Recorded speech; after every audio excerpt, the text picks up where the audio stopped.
It's the lens through which I look through. I cannot separate that from anything else I do. When I'm working with a team, I see intercultural issues light up in front of me like string.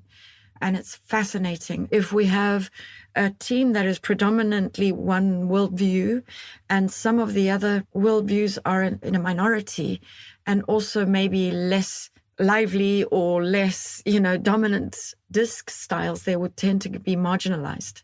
So when I see these intercultural issues, for me, it becomes very clear what it is rather than personality, that it's intercultural.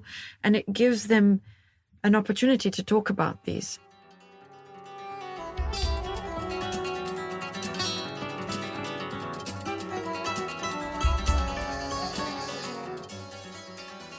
Welcome to the Cultural Agility Podcast, where we explore the stories of some of the most advanced intercultural practitioners from around the world to help you become culturally agile and succeed in today's culturally complex world. I'm your host, Marco Blankenberg, International Director of KnowledgeWorks, where every day we help individuals and companies achieve relational success in that same complex world. Well, welcome everybody to this podcast. Today, Linda Berlot is back in our little studio in the KnowledgeWorks office. And I'm so glad that you're back again. Thank you, Linda, for joining. Hey, Marco, thank you so much for inviting me. I always enjoy the conversations that we have. And today's conversation is something that we haven't really talked about on any of our podcasts yet. And it has to do with using assessment tools in an intercultural setting. Mm-hmm. And the last time over a year ago now, we talked about teams and your work with intercultural teams and using the combination of ICI, intercultural intelligence, and ORSC, organizational relational systems coaching. And that in and of itself was a fantastic conversation. Many people listened to that. And you have continued to grow from strength to strength with your team in terms of working with teams, working with leaders and managers. And in that process, assessment tools have played a key role. So it's great that we can talk about that today, because there's lots of challenges that people face when it comes to using assessments. Absolutely. Mm-hmm. So one of the things that we have always fought against almost is that assessments, when you say, oh, I'm going to do a personality test or I'm going to do an assessment of any sorts of behavioral assessment, people immediately think, oh, that's the world of psychology, right? And as from KnowledgeWorks' perspective, we've always said, well, yes, psychologists could say a lot about human behavior, but we're also cultural human beings. And we've always been advocating this idea that there are actually two spotlights to turn on to understand human behavior. But some people, they don't want to go for it. And I'm just curious, from your perspective, what have you seen, should psychologists own the privilege of explaining human behavior and it only fits in that camp? Or is there room for both the cultural side of human behavior and the psychological side of human behavior? That's a great question, Marco. Thank you for asking me that question. Honestly, I think if the psychologists owned it, and they certainly could, I think other arenas in the world would not get the benefit of the value of the learning that comes from these assessment tools. In the work that we do, we're working with teams, but what we're really doing is helping them improve their relationships, or their team dynamics, as we call them. And by doing that, we want to increase the positivity in the team, because we know that there's a lot of data that says that positivity equals productivity. The closer we are, the more connected we are, the better we understand each other, the better we deal with conflict, the more trust there is, the more productive we will be. And so I truly believe that using a psychometric tool with team members gives them more insight in who they are, more insight into who their colleagues and their peers are. And it's easier then for them to step into relationship with each other and work on their team dynamics. So I believe it's essential for us as coaches and as team facilitators to be working with assessment tools and psychometric tools. Yeah. The world of assessments is a world of its own, but we want to really zoom in on practical application. That's what we want to talk about. And especially in our work, you probably almost exclusively work with intercultural teams, right? Yeah, absolutely.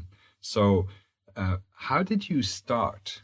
I know we've known each other for many, many years, since the mid-2000s, and it'd be great for our audience to get a little bit of your backstory. How did you get into this? How did I become a coach? How did you start using tools? How did you get into team development, learning and development? Yeah. Well, my background has always been in learning and development. So understanding how humans operate and how they learn and how they work together. I've always been fascinated by the interactions between intercultural team members and the misunderstanding, the potential for misunderstanding that exists. So when I'm working with a team, what became very apparent and very important to do before we started to work with them was to truly try and understand who is in the team. And part of that is culture. The other part is personality.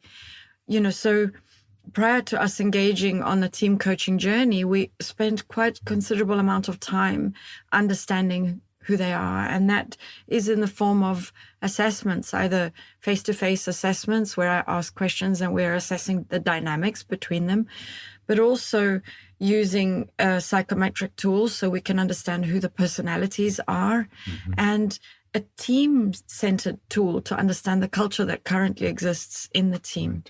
And with that information, I can then design an appropriate coaching plan that we can then, action on our journey together. So it sounds like it's more of an inside-out approach. You really get to know the inside, your inner wiring.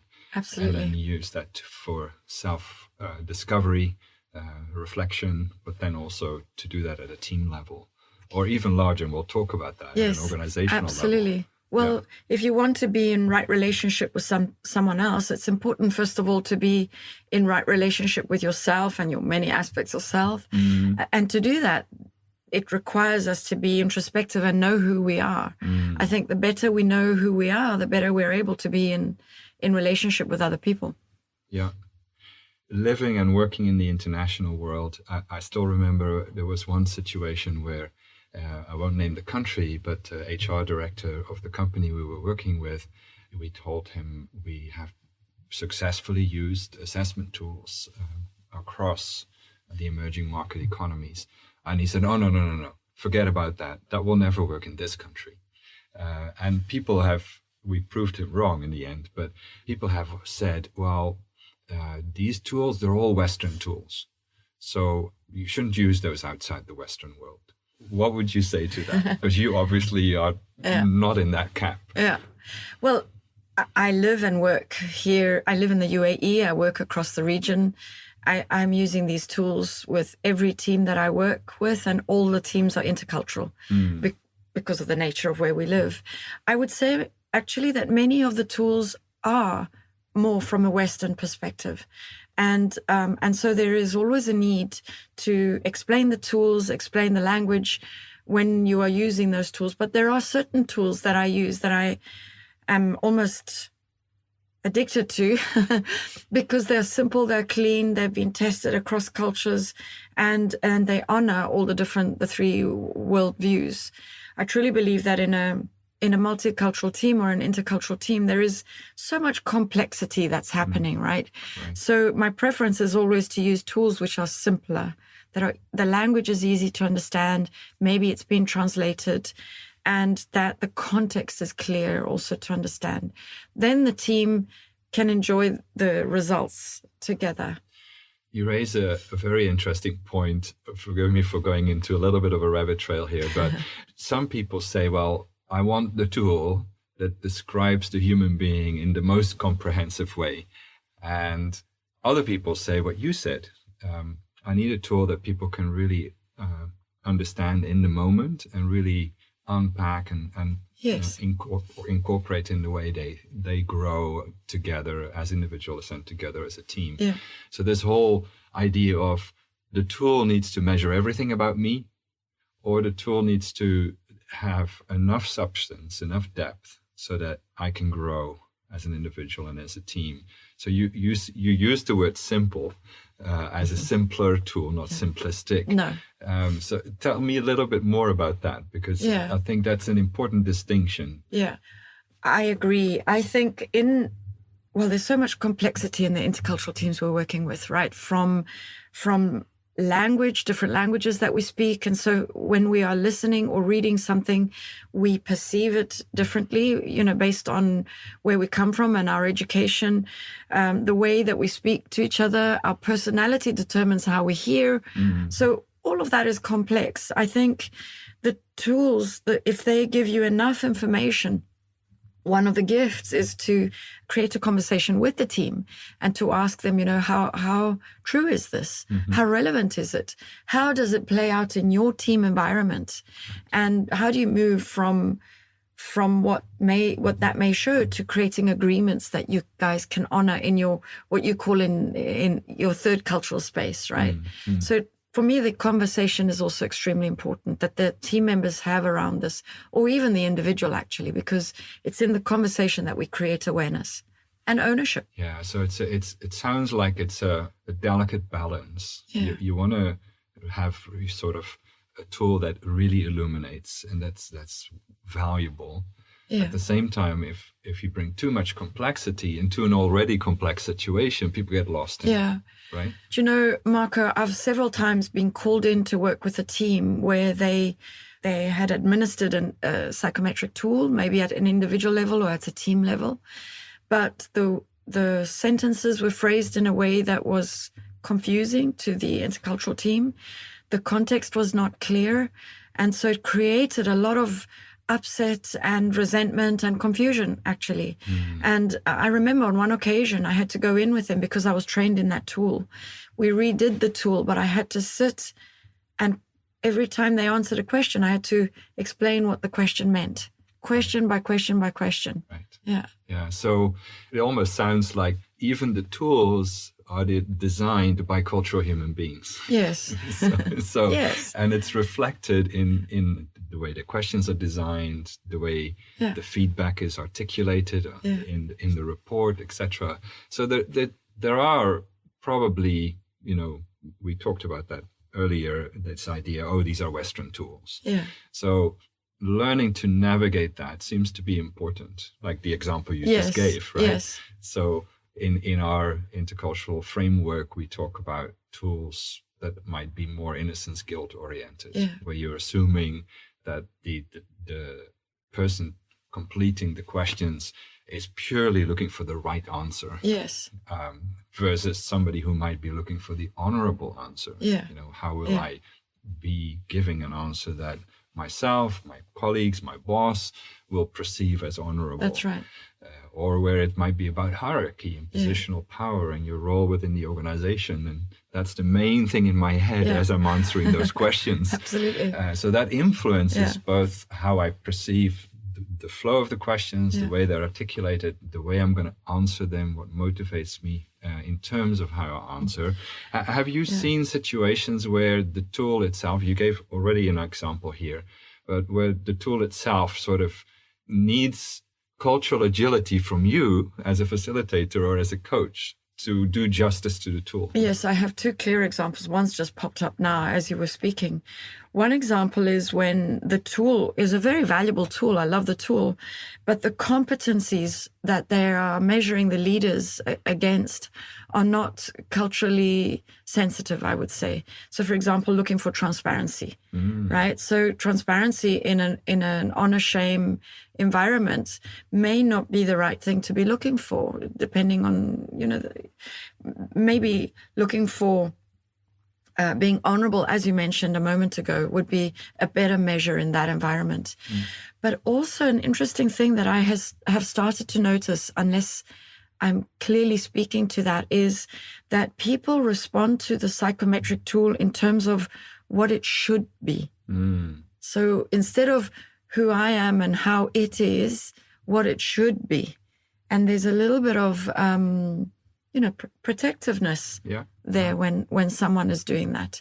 So if we're using a DISC tool, for example, and DISC, instead of saying, this is who I am, maybe I'm Heidi, or qualities that represent a high D.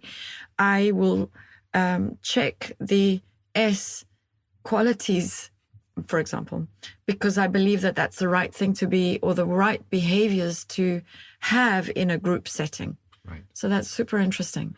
Yeah, and along those lines, there's very little research done on this. I know in the world of Myers-Briggs, they've done a little bit of research on this, where they said different leadership styles in different countries are more celebrated or less celebrated.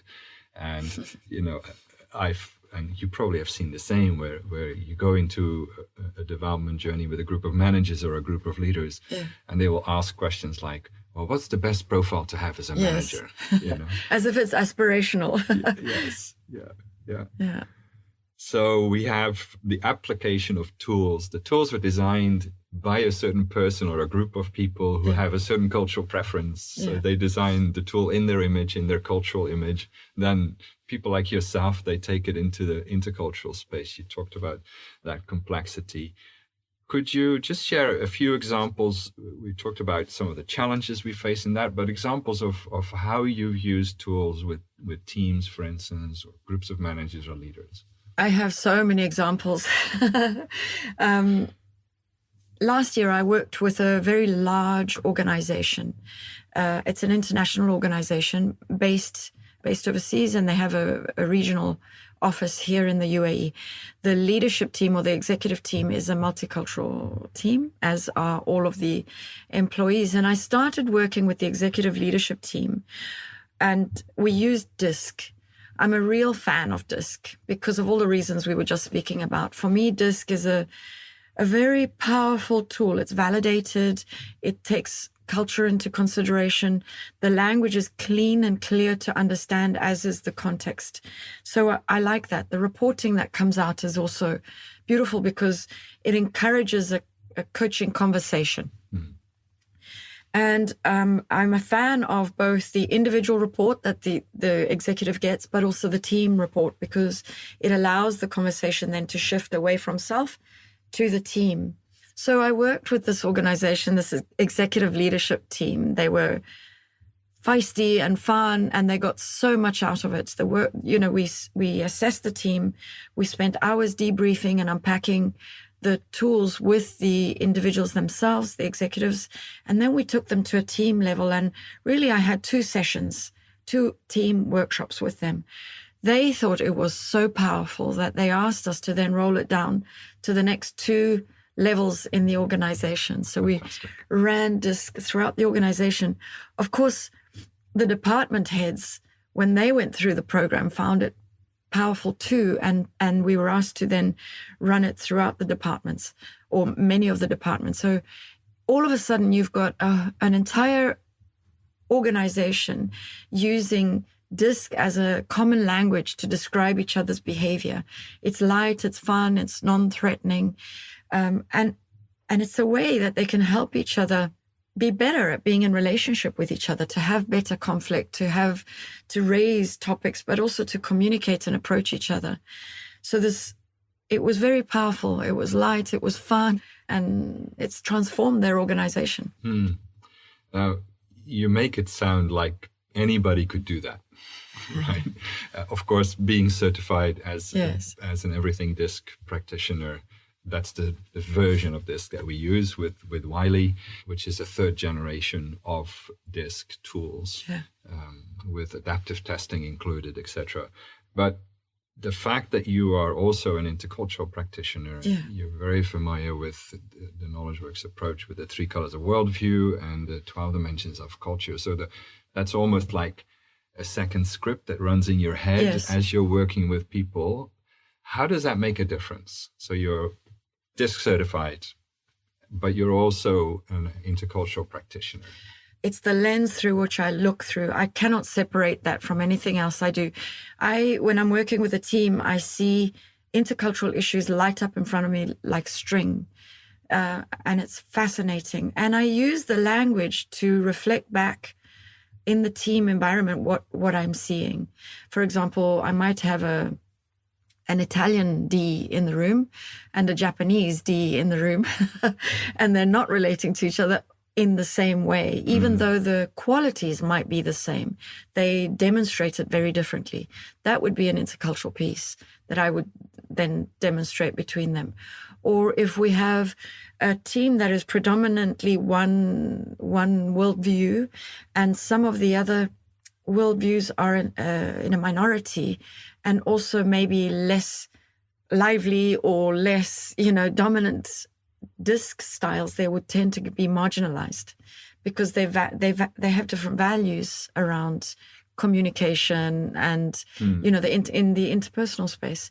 So when I see these intercultural issues, for me, it becomes very clear what it is rather than personality, that it's intercultural, and it gives them an opportunity to talk about these. Right.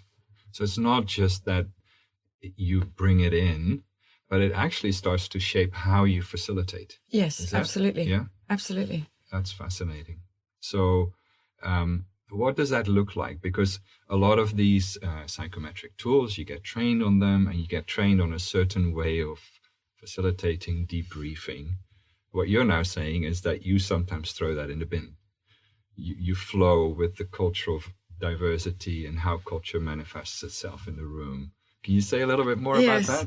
I think all the work that we do is in service of the system, the team. And we work with what emerges. We work with what's already there that they may not see. So my job as a systems coach is to, prepare well and then just keep working and revealing what I am seeing, whether it's personality differences or misunderstandings because of culture. Sometimes it's not a misunderstanding. Sometimes they just don't see that they are missing each other like two ships in the night just because they're speaking a different language almost. I'm reminded of even last week I was facilitating a group, and one of the people in the group came up to me a bit nervous and said, "Do we have to share our reports with our colleagues?" And that was actually a cultural question. Yeah, it's like, how safe am I? Yeah.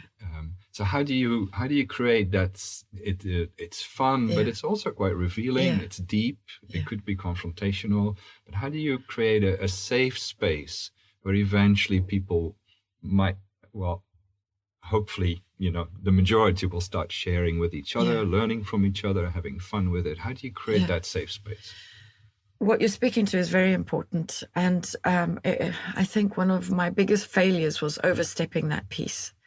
And I think what's important to do is to, in the assessment stage of the team, to notice how much psychological safety is there, how much trust is there, how much openness, and how much is culture playing into that? Is the culture of the team toxic so they don't have psychological safety? Or is it just because we're in an intercultural team, that safety means different things to different cultures?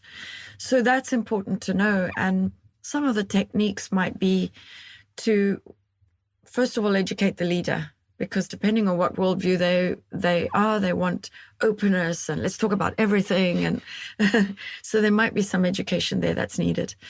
The leader might have to stand up and say, everything that gets said in this workshop stays in the workshop, that there will be no impact to your performance management, to your bonus, to your anything back in the workplace. And then slowly, it's about when the team does make itself vulnerable, does take a tentative step, it's about showing them what they're doing and letting them know, wow, look, there's already trust here, and so really affirming so that. Affirming and championing that trust and safety keeps growing. Now, you mentioned an example of a leader who says, let's put everything on the table, etc. But I've also met leaders who, in their own practice, are totally the opposite. Yeah. So if a leader plays very cautiously, more or less walks with a mask on, how do you deal with leaders like that? How do you use their presence in the room to either shift the willingness from the rest of the team? Do you have any ideas or suggestions? So once I've assessed the team, before I actually start working with the team, I spend a considerable amount of time with the leader, asking questions, trying to understand, number one, what is their personality? what are they comfortable with? Where do they feel vulnerable? Mm-hmm. And also, what is their culture? What's appropriate for them and what their mindset? And then designing some agreements around how do they want to interact with me and me with them? What's appropriate? Can I give you feedback in the room or personally outside privately? What is the culture that you're wanting to create? And how are you as a leader behaving that encourages that or blocks that? Right. And then if I see that, how would you like me to feed that back to you? So it's an in-depth conversation that I have. I also like to talk about the rank and privilege that leaders have or that exists in the team and ask the leader, how do we want to work with that? Right, right. Yeah, and I often have seen if there is more of a hierarchical relationship, that if the leader is willing to sort of demo, what might appropriate vulnerability or transparency look like, then that really opens up the rest of the team. Absolutely. I worked once with a local bank, and in the assessment, when I asked the question, I normally ask the question to the team. No one answered. Everybody looked at the leader first. Yeah. And once the leader spoke, then they spoke. Right. And that was fascinating to see. And 2 years on, they achieved amazing return on effectiveness, but also ROI, because they are banks, so they put a dollar value to it. Yeah.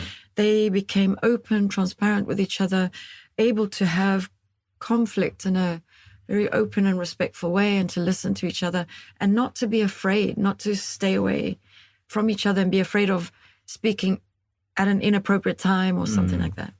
That's fantastic. It was, and the leader was instrumental in helping the team just unlock itself. So everything you're saying is, it's not just as simple as, okay, here's the access code, do your questionnaire, we'll bring the reports, see you next week, and we jump straight into the room. Yeah. There's almost like a slowing down of really preparing well, getting to know the team, getting to know the team leader, and working with the team leader, almost like you're coaching the team leader even before a workshop or a learning journey starts. Absolutely. And as we're talking now, I'm realizing that, it's also working with the leader's culture, because a guilt innocence or innocence guilt leader might say, treat me the same. I'm open. If I'm the blocker, point it out to me. And I can say to them, yes, okay, and I'm driving this bus. It can be that open, that transparent. Right. And other leaders, perhaps I can't. I have to not defer, but respect the authority that lives and respect the hierarchy and find ways to work inside what it already exists. Yeah, absolutely. So although you are leading the facilitation itself, the leader is still respected and honored as being in charge. Absolutely. Yeah. And sometimes it's about simple things like using their name, like saying something, and I know that you agree, or I know you see this too, or giving the leader an opportunity to open the workshop each day. So I'm driving the bus, here it is, here's Linda, I'm in charge. It's small things like that which are important. That makes a big difference. Yes. Yeah. Now, you've done this for many years, and what you've shared so far is there's a lot of insight that you've gathered over the years. Sometimes we learn a lot, especially for our listeners. We learn a lot from our mistakes. Are you willing to share, a few goof ups, a few situations that didn't go so well? Yeah, absolutely. I think we are human too, right? And as much as we want to think, I'm professional, I'm trained, I'm prepared, I think working in an intercultural environment, you can prepare as hard as you can. And sometimes there are going to be things that either you've missed or you step over or kind of unexpectedly pop up that you did, I can think of, two separate occasions. One was purely an intercultural piece that I stepped over.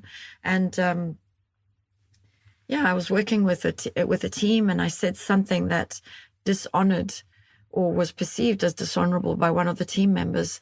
And so I had to find a way to quickly allow the person to save face again in front of the group and then take it to a group learning. But I also worked with the team, also Intercultural. I thought that they would get a lot of value out of becoming self-aware. The culture in the organization was quite toxic. And I thought, if I start with the leadership team and help them see the impact they are having on the culture, fix the culture. What I totally did not see that kind of popped up was, so accountability is hard if you're trying to save face. The accountability piece shows itself in different ways. So I thought, let's do the tool. Let's use DISC. Let's coach them around, coach each individual leader on the DISC and their report. And that will help them increase emotional intelligence. But it doesn't necessarily change the way that we feel we can take accountability. Right. Sometimes it's not just about I'm unwilling to take accountability. Sometimes I don't feel that I can because it's not up to me. It's up to someone else or the group or the leader or, so I missed that piece. And I've since learned and since understood that before you can do the assessment even, there's questions that are needed to be asked in terms of accountability, hierarchy, how much can you contribute, and yeah. I think that's where ORSC is also so powerful, because you're not just dealing with individuals. Yeah. Those individuals work in an organizational system. Yes. And that system might be working against you. Yes. So individuals might say, I want to change, but then they go back to the office or back to the organization, and the system doesn't allow them to do that. The wider system, I'm currently working with a very well-known company here in the UAE. I'm working with the leadership team, but not the executive team. And the leaders are impacted by the culture that's driven by the CEO and the executive team. So there's a lot that we can do and help them, work on what's on their sphere of influence and that. But at a certain point, we're going to have to tackle the elephant in the room, which is how do you want to be with the wider culture? Right. And as soon as you step into that, then it's not just a few workshops here and there. No. Then it becomes a journey. Right. And those things take time. Absolutely. Yeah. Now, already mentioned that, we're working with everything DISC from Wiley. And just historically, because of the history of DISC and Marston developing the framework, and eventually it resulted in many different service providers that all use the label DISC. But there are many yes. different versions out there. Wiley has both Everything DISC and the 5 Behaviors. They published Patrick Lencioni's books, so 5 Dysfunctions of a Team is published through Wiley and all of his other books. And as a result, they built the 5 Behaviors assessment, which integrates DISC. Why use the Everything DISC family, so to speak, as well as the 5 Behaviors products from Wiley, while there is so much other choice out there in the DISC world? You're asking me this because these are my favorite. Because, Marco, I have seen different versions of DISC out there. I've been using DISC for many, many years. And the reason why I like Everything DISC is because, well, apart from the fact that it keeps updating itself, the language is easy to understand. It's becoming more and more culturally relevant, translated in different languages. I love the reporting. The reporting is now easier to use in a coaching situation. So it's not just that the psychometric tool is a diagnostic tool. It's also become a developmental tool, which, of course, for a systems coach like myself is ideal. But also, I believe that the individual in the team create the culture in the team. So for me, it's very important to be looking at who is in the team in terms of individuals, but also when we are together, when we are working together, the dynamics create trust and the ability for us to be accountable and to drive for team results. So it's important to look at both. Mm-hmm. I think you can't work, in my opinion, just on the individual. For the reason you mentioned earlier, I am an individual. If I have accountability and I know what to do, doesn't mean I will be successful in a team environment. So it's important to look at both. Right. And I love both of those tools because they can easily be integrated and they are not simplistic, but the information that they give is extremely powerful and easy to understand. Right. and therefore work with. And building that bridge from your behavioral style to how do we do trust? How do you create productive conflict, commitment, accountability, driving results? And then doing that with a deep understanding of the cultural dynamics. That's incredibly rich. Absolutely. I really believe that as humans, we have a lot of expectations and assumptions. And so we want to move away from assumptions to agreements. But we can't come up with team agreements unless we talk about, what does trust mean to us from different cultures? Somebody might say you have to behave in a trustworthy manner. Someone else might say to you, no, for me, trust is if you've got my back no matter what. And so those are the conversations, very rich and deep conversations that we want to create between team members so that they can get closer. Right. Now, there's the last time I looked at this give or take 500-600 psychometric tools in the world. So even you probably have experience working with clients who use a certain tool. People get certified on these tools. And we then meet people who say, oh, I'm struggling with implementing this, or I'm struggling with making it come alive, or the language in the report, people can't really grasp it, or there's the challenges that we just talked about. So we've come across, strengths finders, for instance, Myers-Briggs. We have people on our team who are even using Myers-Briggs. We have more complex leadership tools like Hogan and Berkman or Leadership Circle. We already briefly talked about 5 behaviors of a cohesive team. For all the listeners that are psychometrically certified in some way or another, but who need to use those tools in an intercultural, diverse setting, what would you say to them? How do they start on the journey to get closer to where you are today?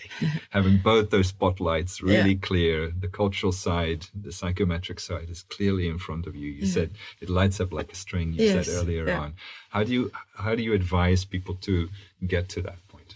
I use many of those tools myself. I would say the starting point for me is get trained on intercultural intelligence. I think if you're operating in this part of the world, this is a foundation which we cannot step over. I think when cultures collide, and there is so much potential for healing and growth and love, as well as misunderstanding and pain. So for me, that's the first step. And then really truly understand your team or your system and who is in the system before making a choice of what psychometric tool to use. So adapt the tool to the team, not the team to the tool that you have, would be my best piece of advice. Yeah, that's great.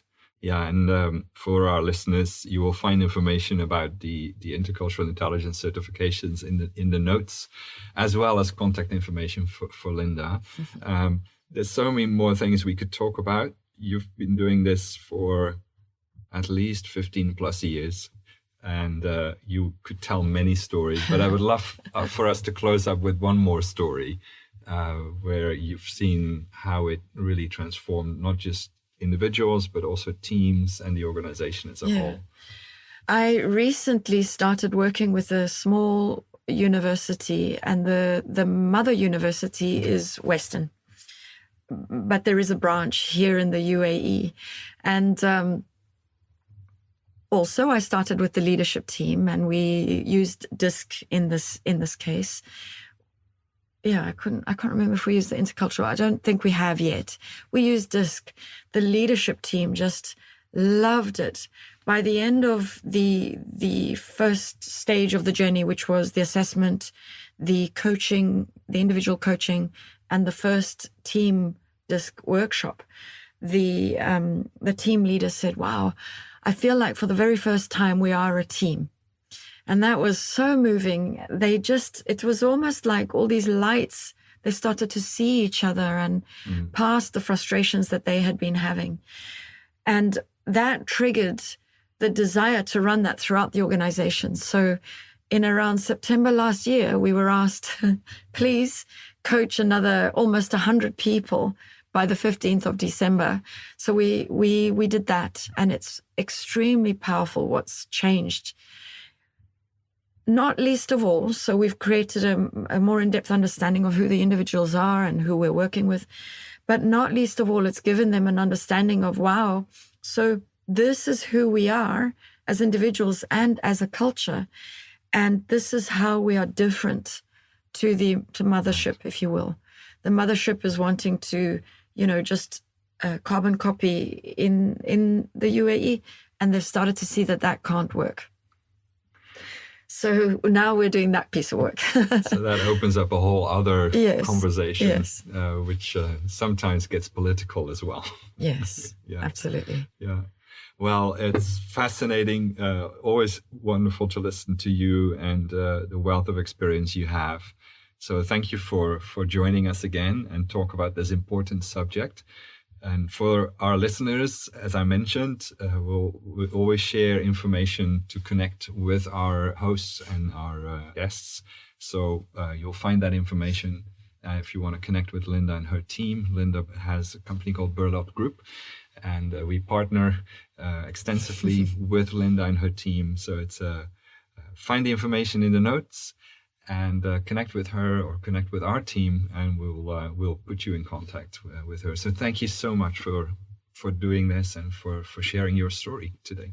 Marco, thank you for inviting me. I always find our conversations priceless. It's such a gift to be able to talk about a passion that we both share. But also, I want to thank you and your team for the support that you give our team in equipping us and upskilling us and uptooling us with all the tools that you have. We could not do the work that we do without the work that you do.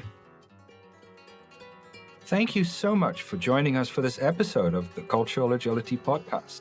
If you enjoyed today's episode, share it with someone. The best way to help us out is by leaving a review on your favorite podcast app or channel, or forward and recommend this podcast to people around you. As always, if any of the topics we discussed today intrigue you, you will find links to articles discussing them in greater depth in the podcast notes. If you would like to learn more about intercultural intelligence and how you can become more culturally agile, you can find more information and hundreds of articles at knowledgeworks.com. A special thanks to Jason Carter for composing the music on this podcast, and to the whole KnowledgeWorks team for making this podcast a success. Thank you, Nita Rodriguez, Ara Azizbekian, Rajitha Raj, and thanks to Vip and George for audio production, Rosalind Raj for scheduling, and Caleb Strauss for marketing and helping produce this podcast.